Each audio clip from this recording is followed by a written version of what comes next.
This is Leaf Life. All things cannabis for all people. Now, Ricker and the Bearded Lorax. We publish a free magazine called The Leaf that is available in print in 13 states at your local cannabis retailer. You can snag one today, and it's also available online at leafmagazines.com.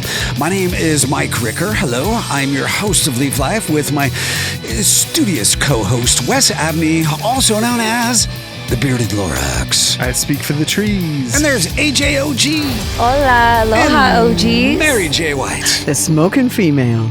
Because hunger is perpetual, there will always be creative ways of preparing and presenting food.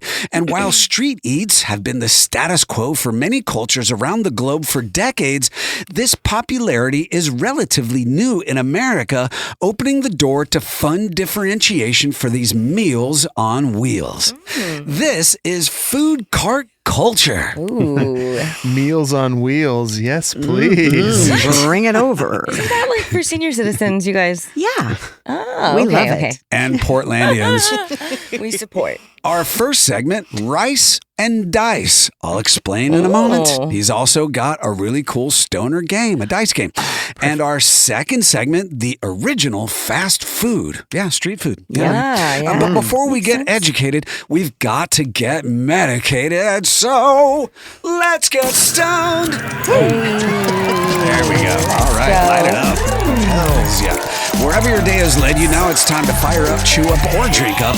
But get in the mood as we introduce this show's Greg the Guinea Pig. Hi, I'm Greg, and Ricker used to try his weed out on me. Yeah.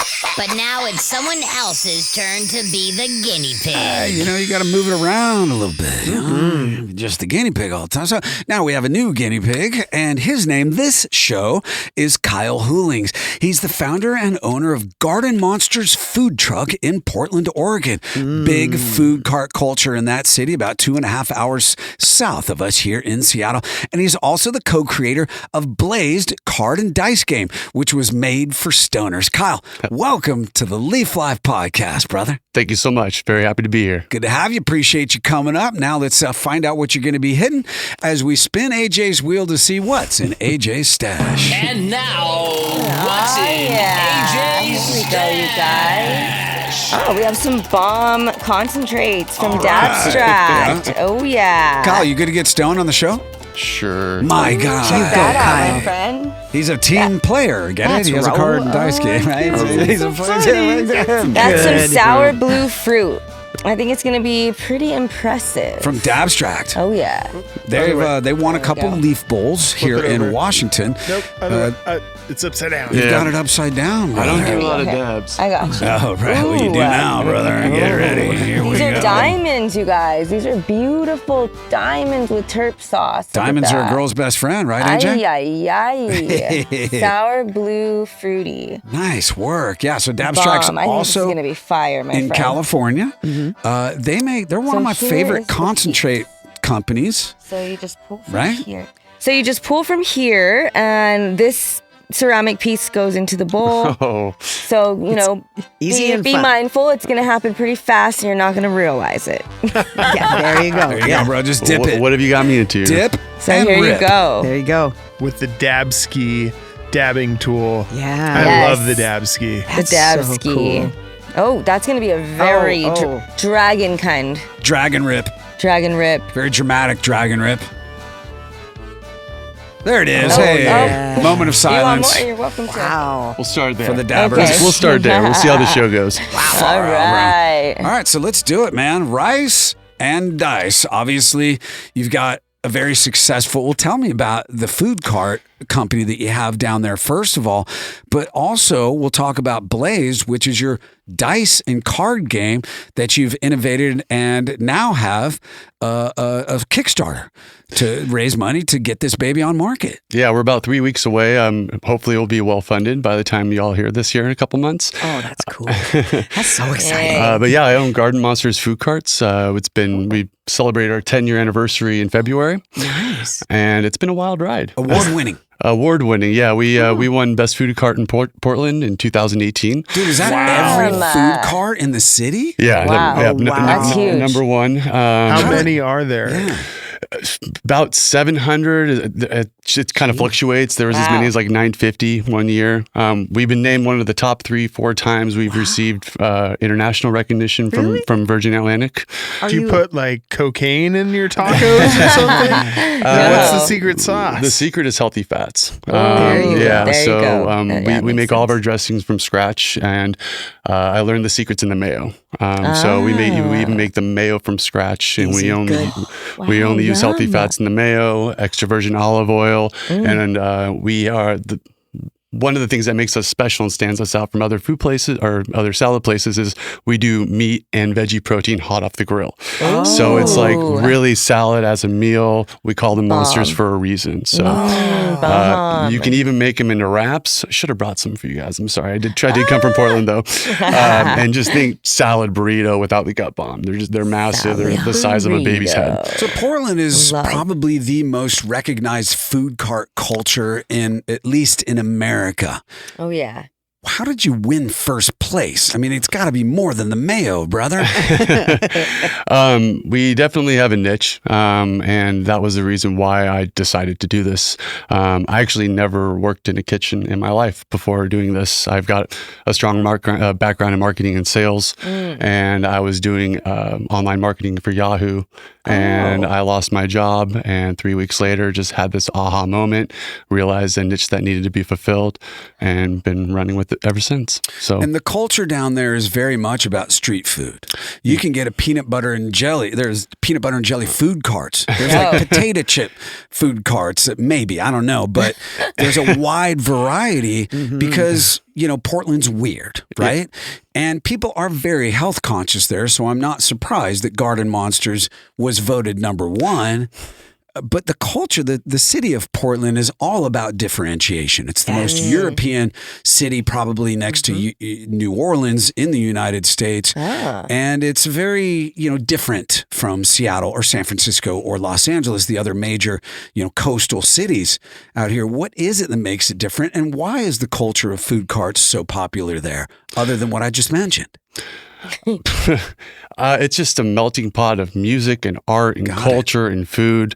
I feel very, very blessed to be in that city. When I travel around, I really realize how much for granted I take the quality of the food everywhere. And so farm to table. Me being in a food cart pod owner, then I'm just trading with the owners, and there's all amazing food. And so I'm basically eating all of the best food in the city for free all the time. I feel very fortunate about that. But just a hodgepodge of cool people, and it's funny because I've been there for 20 years, and I used to work for a call center in my early 20s, and we would talk to people, and they would be like, "Oregon, what's that like?" And sucks, rains all the time. You wouldn't want to come here, but the secret is well out by now. So, and you survived COVID too. Yes, which is very, very hard on restaurants and small businesses around the country.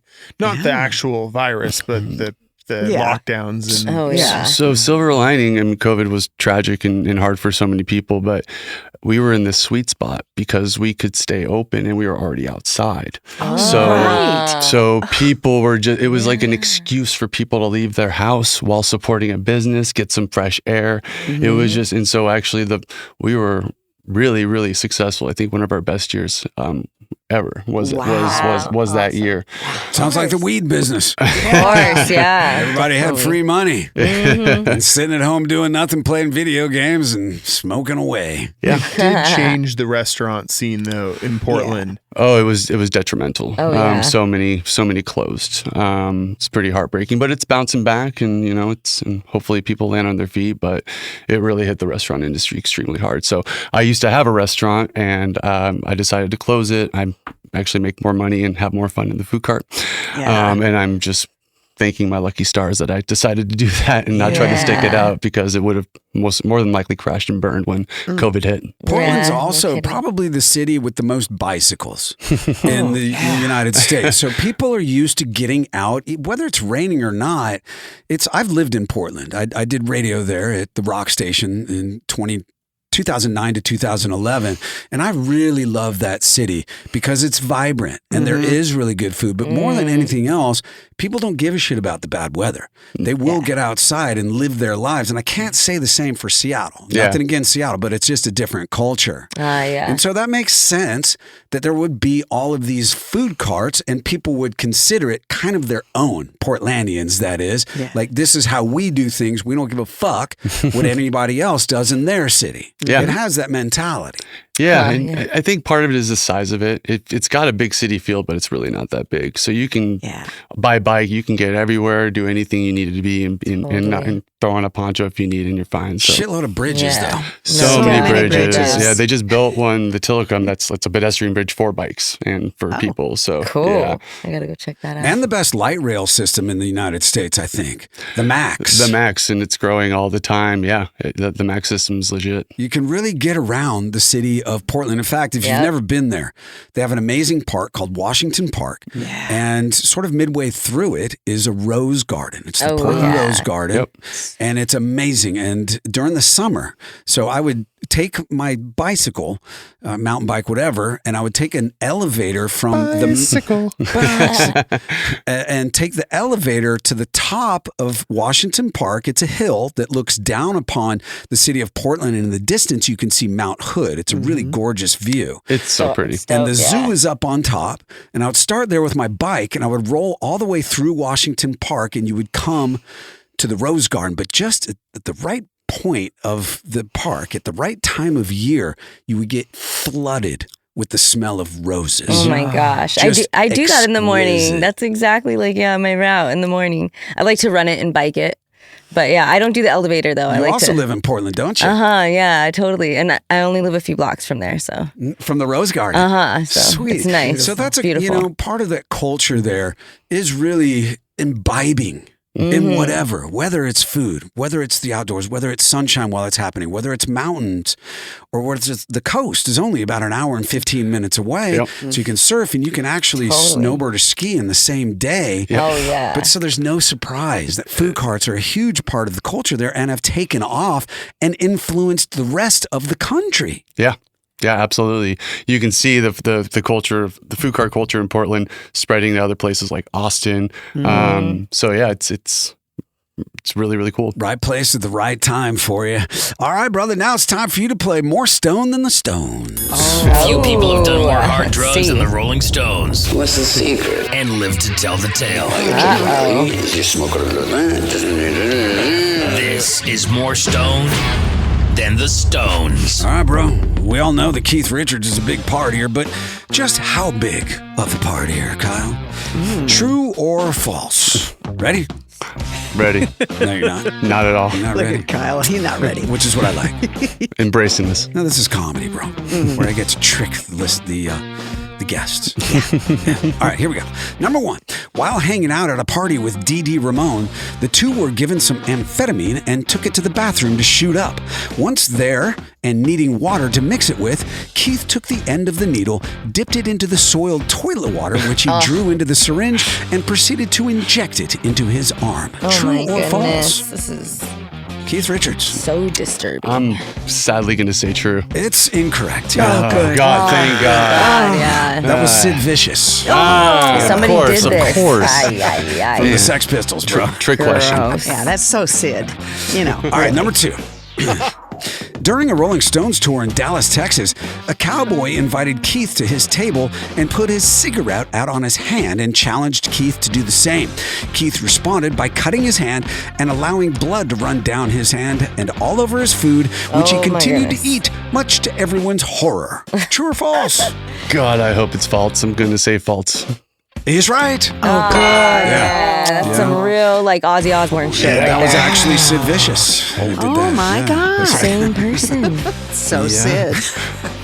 Nobody makes me taste my own blood. By the way, I have a Sid Vicious figurine in my house. That's appropriate. Interesting. It's just Very perfect. interesting. And number three, Keith Richards smoked cannabis laced with strychnine. True or false? And admitted it. I'm gonna say true. He's right. Yeah. Strychnine. I was totally comatose, but I was totally awake. I could listen to everyone. They were like, he's dead, waving their fingers and pushing me about. I was thinking, I'm not dead. I was number one on the WHO's list of people who were likely to die for 10 years. I mean, I was really disappointed when I fell off the list. Oh my goodness. That's right. Hilarious. Is that a quote? Is that? Yeah, it's a quote. It's a Yeah. direct quote. He actually said it. Yeah. True story. Just like that, too. True story. If you want to discover cannabis news, reviews, entertainment, and culture, and explore every Leaf magazine at your convenience, search leafmagazines.com. Coming up on our second segment, we'll dive into how street food is the original fast food. We'll get another spin of AJ's wheel, and we'll kick it all off with another episode of Not for Nothing with Mary J. White. Leaf Life continues in just a moment. These products have intoxicating effects and may be habit-forming. Marijuana can impair concentration, coordination, and judgment. Do not operate a vehicle or machinery under the influence of this drug. There may be health risks associated with consumption of these products. For use by adults 21 and older. Keep out of the reach of children. Some of the wardrobe, including Ricker Wes's sick lids, is provided by Grassroots California. Check out the dopeness at grassrootscalifornia.com.